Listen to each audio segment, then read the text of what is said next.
할렐루야. 오늘도 말씀으로 하루를 시작하는 모든 성도님들을 예수님의 이름으로 축복합니다. 오늘 우리가 함께 읽을 말씀은 시편 52편의 말씀입니다. 시편 52편 1절부터 9절의 말씀 우리 함께 읽겠습니다. 포악한 자여, 내가 어찌하여 악한 계획을 스스로 자랑하는가? 하나님의 인자하심은 항상 있도다. 내 혀가 심한 악을 꾀하여 날카로운 삭도같이 간사를 행하는도다. 내가 선보다 악을 사랑하며 의를 말함보다 거짓을 사랑하는도다.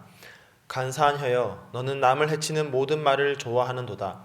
그런즉 하나님이 영원히 너를 멸하시며 너를 붙잡아 내 장막에서 뽑아내며 살아있는 땅에서 내 뿌리를 빼시리로다. 의인이 보고 두려워하며 또 그를 비웃어 말하기를 이 사람은 하나님을 자기 힘으로 삼지 아니하고 오직 자기 재물의 풍부함을 의지하며 자기의 악으로 스스로 든든하게 하던 자라 하리로다. 그러나 나는 하나님의 집에 있는 푸른 감람나무 같으며 하나님의 인자하심을 영원히 의지하리로다.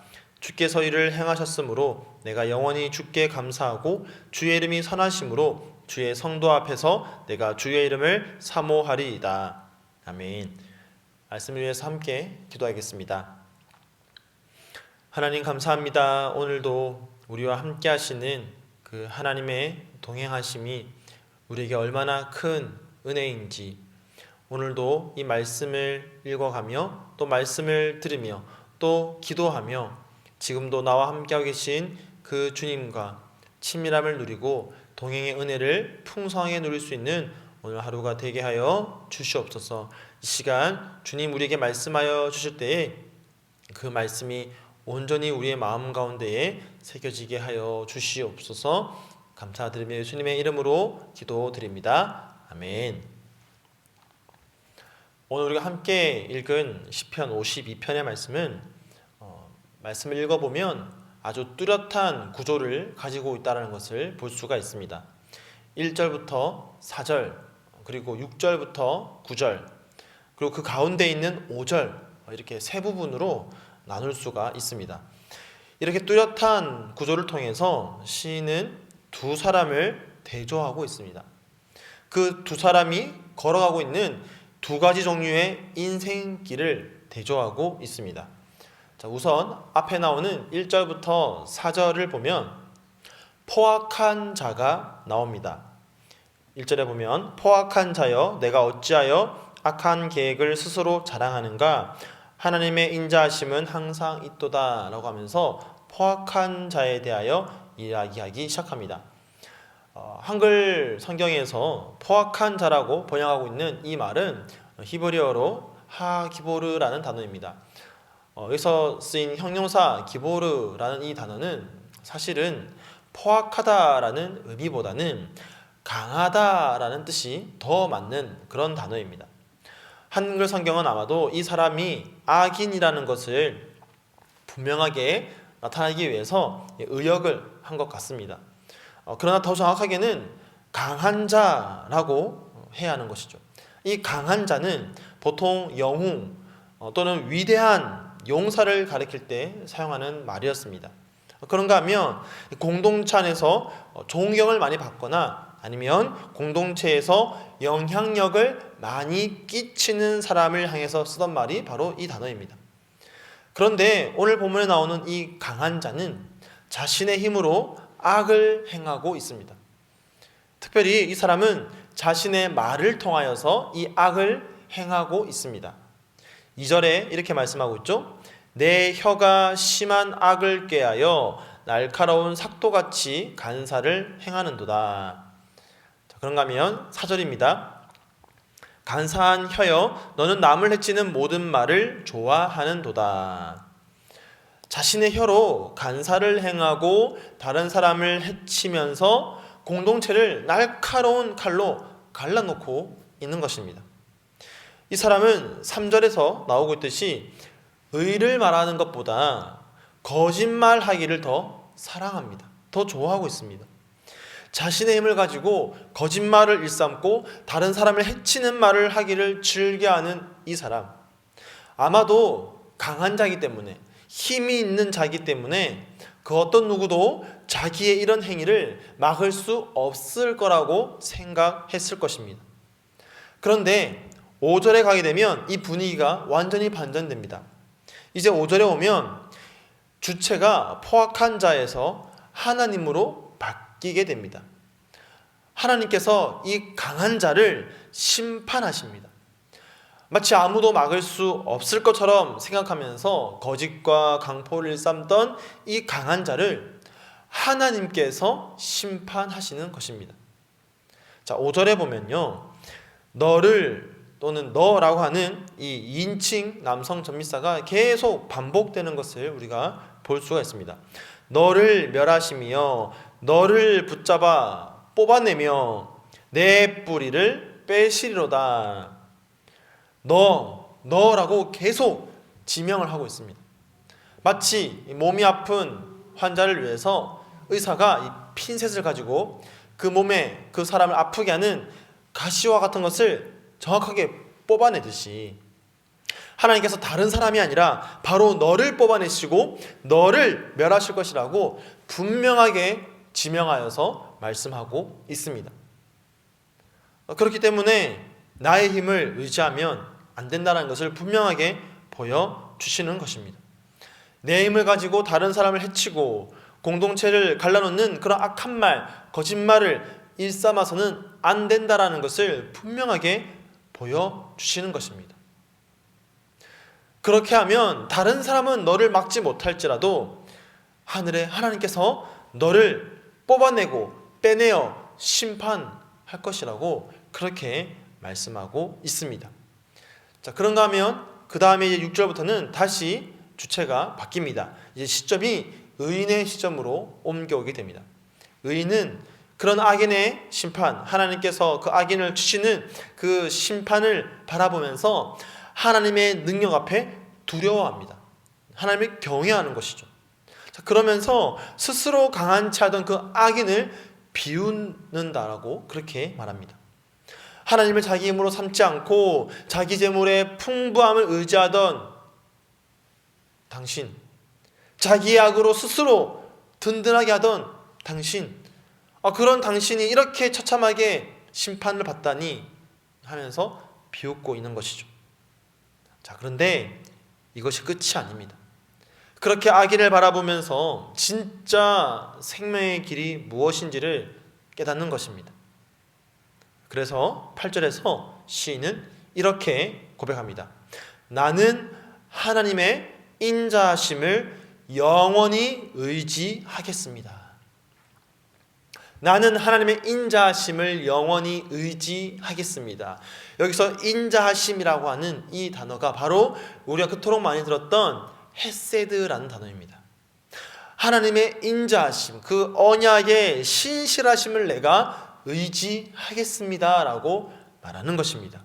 지금은 강한 자가 힘이 세 보이고 그 힘으로 나를 힘들게 하고 사람들을 갈라놓고 그래서 자기의 힘을 발휘하고 있지만 결국에는 그 악인이 무너질 것이라고, 이 땅 가운데 하나님께서 그 악인을 무너뜨리시고 하나님의 나라를 세우시겠다고 약속하셨던 그 하나님의 약속이 반드시 신실하게 이루어질 것을 나는 믿고 하나님을 의지합니다 라고 그렇게 고백하는 것입니다.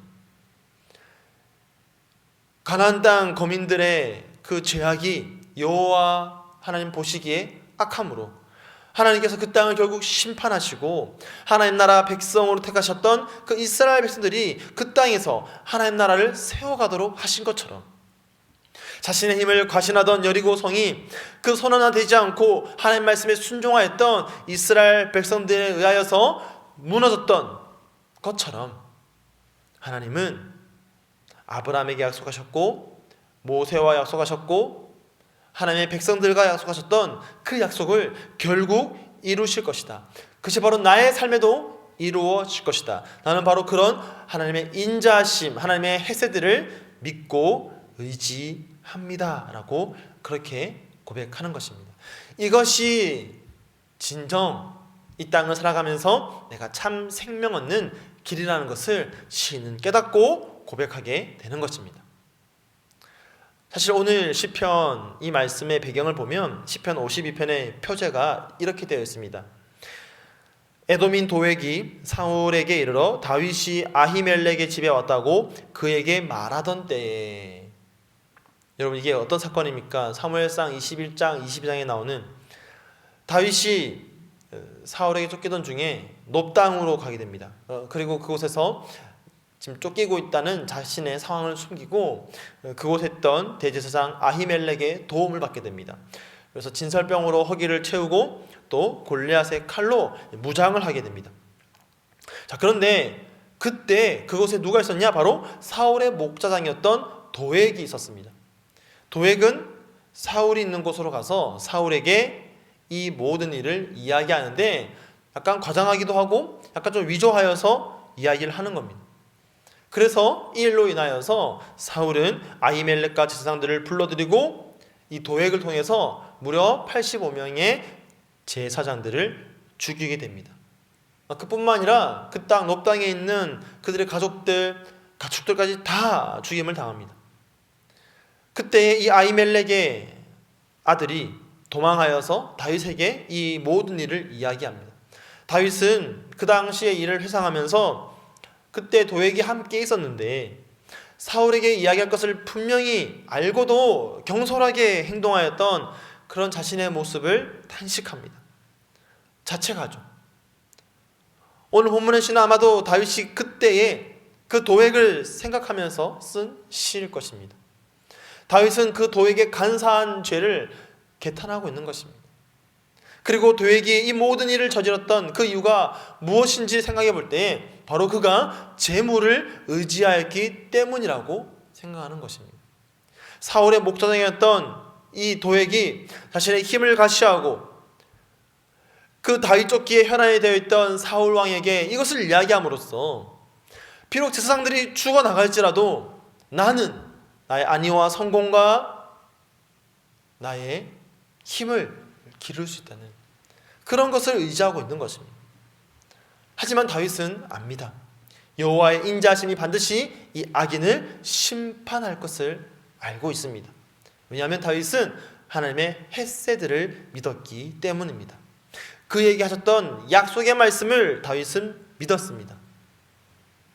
사실 다윗이 왕이었다면 이것 좀 더 이해되겠지만 사실 지금 다윗은 왕이 아닙니다. 사울에게 쫓기고 있는 그저 아무런 볼품없는 그런 도망자 신세에 불과합니다. 하지만 그럼에도 불구하고 다윗은 여호와의 인자하심을 믿고 의지하겠다라고 지금 고백하고 있는 것입니다. 이것이 바로 하나님의 마음에 합한 자의 모습입니다. 이처럼 절망스러운 현실 앞에서 어떻게 그러면 다윗은 주님만을 의지할 수 있었느냐? 자, 오늘 본문을 잘 보면 이 오늘 본문이 시편 1편과 닮아 있다는 것을 우리가 볼 수가 있습니다. 악인과 의인의 대조. 그리고 의인을 어떻게 표현하냐면 8절에 보니까 나는 하나님의 집에 있는 푸른 감람나무 같으며 라고 합니다. 여기서 푸르다라는 이 말은요 히브리어로 라안이라는 단어인데 잎이 무성하여서 초록빛이 찬란한 그런 모습을 말하고 있는 겁니다. 마치 시편 1편에서 시냇가에 심은 나무가 시절을 쫓아 열매 맺고 잎사귀가 마르지 않는 모습과 닮아 있는 것입니다. 그리고 바로 여기에 의인이 여호와의 헤세드를 의지할 수 있는 답이 있습니다. 시냇가 그리고 하나님의 집, 이것은 모두 하나님이 제공하시는 안전한 장소를 뜻합니다. 하나님으로부터 힘을 공급받는 원천을 의미합니다.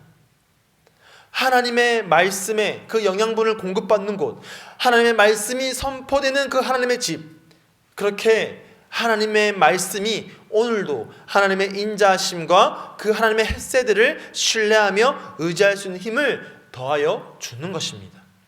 악인의 거짓말과 무너뜨리는 말이 아니라 하나님의 말씀이 오늘도 나에게 날마다 공급되어지면 하나님이 제공해 주시는 그 든든한 반석 위에 내가 서 있으면 그것이 나로 하여금 그 어떤 눈에 보이는 환경을 뛰어넘어서 하나님의 신실하심, 하나님의 인자하심을 의지하도록 만들어 준다라는 것입니다. 그럴 때에 우리는 풍성한 열매를 맺는 나무로 자라갈 수가 있는 것입니다. 사랑하는 성도 여러분, 때로는 세상 보면서 불합리해 보이고 나보다 더 큰 힘과 세력에 의해서 나의 처지가 때로는 무너지는 그런 경우들을 당할지라도 견고한 하나님의 말씀을 기초 삼아서 또 공급받아서 날마다 그렇게 살아간다면 우리는 결코 그 악인의 형통함을 보면서 부러워하거나 쓰러지지 않고 낙심하지 않고 실족하지 않고 오히려 그 하나님의 인자심을 의지하면서 하나님을 찬양하면서 오늘도 주님 주시는 기쁨으로 살아갈 수 있을 것입니다. 사랑하는 성도 여러분, 그렇게 날마다 주님을 의지하면서 하나님의 인자심이 내 삶을 통해 나타날 것을 신뢰하며 그렇게 살아갈 수 있는 저와 여러분의 삶이 되기를 예수님의 이름으로 간절히 축복하며 축원드립니다. 아멘. 오늘 말씀을 기억하면서 함께 기도하겠습니다. 혹여 여러분 마음 가운데에 이해되지 않고 또 부조리해 보이는 현실이 내 마음을 아프게 하고 있는 분들이 있다면 여호와 하나님의 햇새들을 신뢰하게 해달라고, 이를 위하여서 내가 시냇가에 심은 나무처럼 하나님의 집에 있는 감람나무처럼 하나님의 그 든든한 반석 위에 서 있고 말씀을 공급받아 그 말씀이 오늘도 내 심령을 주님께 의탁할 수 있는 그런 나의 삶이 되게 해달라고 함께 기도하시고요. 오늘은 화요일입니다. 우리 사랑하는 환우분들을 위해서 함께 기도해 주시고 또 디모데 청년부를 위해서 우리 청년들이 정말 하나님의 집에 있는 감람나무와 같이 이 시대 가운데에 굳건하게 서 있게 해달라고 우리 시간 합심으로 함께 기도하겠습니다. 함께 기도하겠습니다.